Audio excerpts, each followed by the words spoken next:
哈嘍港圈迷們，我係港妹啊，歡迎鎖定我嘅頻道。港圈秘聞、明星往事、內幕通通拿捏晒，嗰啲聚光燈外嘅恩怨情仇同人生抉擇，先至撞住最真實嘅人性模樣㗎嘛。港圈最殘酷的真相，從來不是新人更迭、流量洗牌，而是一群起點完全一致、極過同樣的苦、拼過同一片江山的人，到老的結局卻有着地獄級的天壤之別。曾經他們橫掃影視圈，憑一身真功夫封神立派，壟斷整個港片武打市場，撐起香港影視最輝煌的黃金年代。可歲月最是無情，當年並肩登頂、風光無二的同門戰友，褪去明星光環後，人生境遇直接兩極翻轉。有人名利雙收，穩居頂流，卻熬得滿身傷病，晚年遺憾纏身；有人巔峰急流勇退，低調富足，合家圓滿活成人生範本；更有人昔日地位顯赫，風光無限，晚景淒慘落魄。同樣學藝，同樣打拼，同樣闖蕩影壇半山，為何最終命運雲泥相隔？今天港妹直接撕碎港片濾鏡，深挖這組殿堂級功夫天團的半山浮沉。他們就是締造港片神話的傳奇班底七小福。很多人只知曉七小福名聲大噪，卻不知道他們每日浸泡在唱念做打、翻跳跌打之中，練功受傷是家常便飯，流血流汗更是常態。也正是這份極致的嚴苛與刻苦，練就了他們紮實的武術功底和過硬的拍戲本事，讓他們在港片崛起之時順勢而起，各自闖出一片天地。可隨着時代更迭、行業變遷，每個人的人生軌跡逐漸偏離，野心、格局、取捨不同，最終拉開了天壤之別的人生差距。說起七小福中妥妥的人生贏家，不得不提元彪。熟悉港片的朋友都清楚，元彪的巔峰實力絲毫不輸成龍、洪金寶三人，曾並稱港片功夫鐵三角，風光無限，熱度爆棚。相比於成龍常年搏命拍戲，滿身傷病，洪金寶常年操勞奔波，負重前行，元彪的人生智慧恰恰藏在懂取捨、知進退之中。正當事業巔峰、片約不斷、名利唾手可得的時候，他沒有被流量和財富沖昏頭腦，反而看透娛樂圈浮華喧囂，果斷選擇急流勇退，減少拍戲工作，慢慢淡出大眾視野，把重心全部回歸家庭與生活。很多人當年都不理解，覺得他手握頂流資源，放棄爆紅事業太過可惜。可如今再看元彪的晚年現狀，才懂他的通透與清醒有多難得。現年68歲的元彪，早已徹底卸下娛樂圈的重擔，不用趕片場，不用應付輿論紛爭，日子過得鬆弛又富足。早前有網友偶遇他在廣東街頭閒逛，穿搭樸素低調，沒有明星架子，手提美酒佳肴，步履穩健，精神矍鑠，完全沒有年邁衰老的疲態。褪去明星光環的他，活得比絕大多數藝人都通透。事業巔峰及時抽身，避開了行業內捲和輿論風波，守住了健康的身體和安穩的生活。如今的他，閒暇時和師兄弟小聚，日常養花品茶，修身養性，家庭和睦，衣食無憂，身體健康，活成了無數人羨慕的晚年模樣。在浮躁的娛樂圈，能在最紅的時候放下名利，守住本心與安穩，這份定力和格局，注定他的人生圓滿無憾。反觀大眾熟知的成龍，一生征戰影壇，堪稱華語影壇的傳奇人物。從武行替身到國際巨星，他憑借不要命的拼搏精神，拿下無數國際獎項，創下無人超越的票房紀錄，名氣響徹全球，財富地位雙雙拉滿，是七小福中知名度最高、商業成就最頂尖的一人。可風光無限的背後，是常人難以承受的代價。成龍一生拍戲，從未用替身，所有高危動作親自上陣，從頭到尾布滿傷病，渾身都是舊患。如今71歲的他，依舊不敢停下腳步，常年連續轉趕片場、錄綜藝、跑宣傳，連個古稀依舊奔波勞碌，從未真正退休。看似名利雙收、風光無限，實則晚年滿是疲憊與遺憾。事業上他登頂巔峰，無人能及。可生活與家庭卻滿是缺陷。過往的情感爭議、家庭矛盾、輿論風波常年纏身，私生活備受爭議，口碑兩極分化。拼了一輩子，賺盡財富與名氣，卻換不來安穩清閒的晚年，也沒能守住圓滿的家庭，這何嘗不是一種人生遺憾？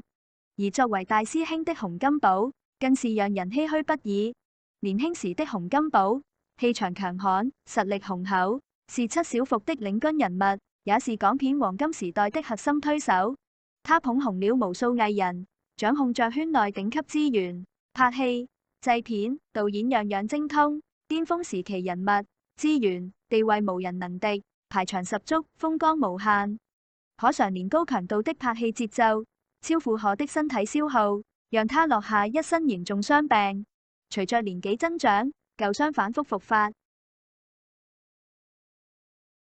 身體機能大幅衰退。早年體態魁梧硬朗的功夫巨星，如今身形憔悴，狀態大不如前。76歲的他，常年受病痛折磨，行動不便，多數時候需要依靠輪椅代步，再也沒有當年意氣風發、氣場全開的模樣。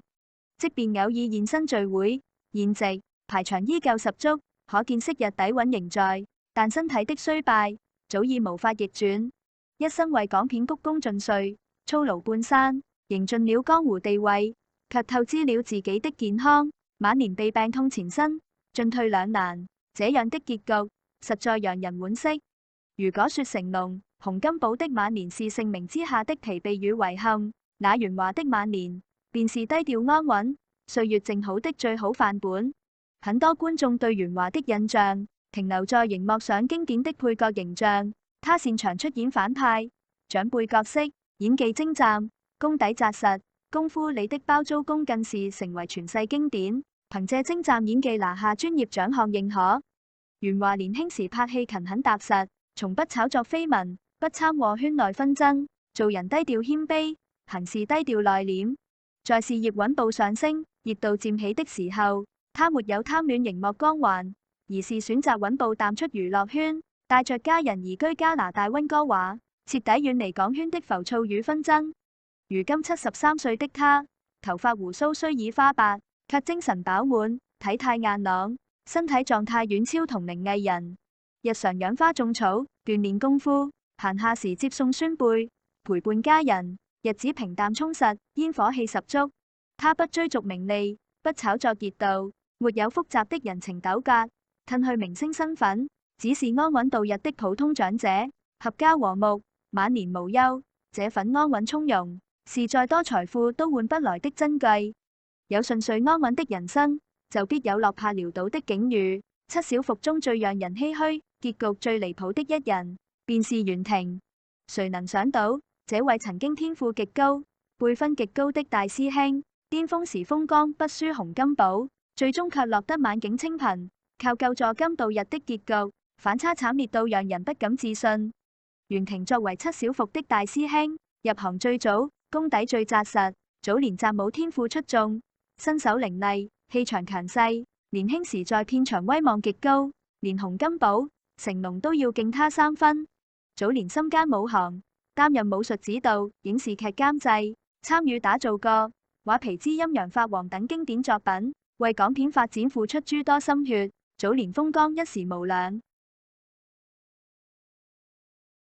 可本該安穩享福的晚年，他卻過得格外落魄。現年73歲的袁霆，早已徹底淡出娛樂圈，消失在大眾視野多年。近期網友偶遇他在香港元朗街頭等巴士，身形發福，肚腩明顯，動作遲緩，神情呆滯，穿搭樸素簡陋，一身街坊打扮，完全看不出昔日功夫巨星的影子。更讓人心酸的是，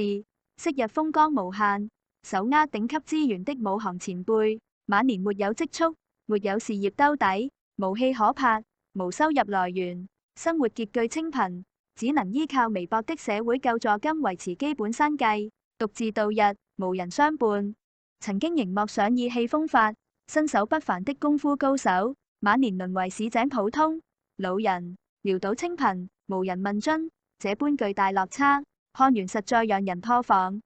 很多人不禁疑惑，同樣是師從於漸園，同樣打拼港片半生，為何袁庭的晚年如此凄慘？其實根源從來不是命運不公，而是個人選擇與格局的差距。袁庭早年成名太早，風光太盛，心性浮躁，巔峰時期不懂得沉澱自己，也不懂得規劃長遠人生，沉迷短期名利，缺乏長遠眼光。相比於袁彪的通透知足，袁華的低調踏實，袁庭過於浮躁功利，拍戲之餘不懂得積累財富，沉澱口碑，也沒有經營好個人生活與人物。在行業紅利期肆意消耗自己，不懂得未雨綢繆，等到行業更迭，熱度褪去，沒有資源，沒有口碑，沒有積蓄，最終只能被時代淘汰，落得晚景淒涼的結局。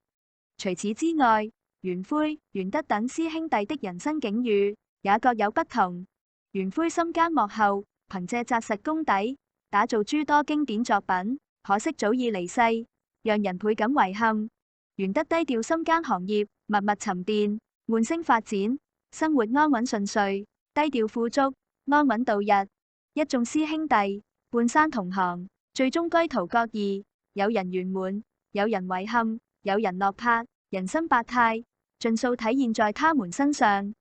看完七小福截然不同的晚年人生，港妹真心感慨萬千，也讀懂了最通透的人生真諦。娛樂圈從來都是最真實的名利場，短期的爆紅，巔峰的風光，都只是過眼雲煙，根本算不上人生的最終成功。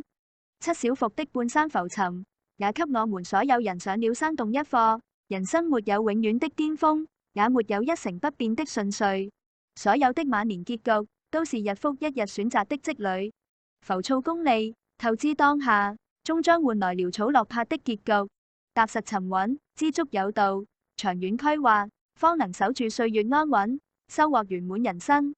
不知大家看完七小福的人生反差，最感慨哪位成員的結局？歡迎喺評論區留言傾結，我哋一齊交流探討。鍾意港圈秘聞、明星百態嘅朋友，記得點讚關注，下期繼續同大家解鎖更多港圈真實往事。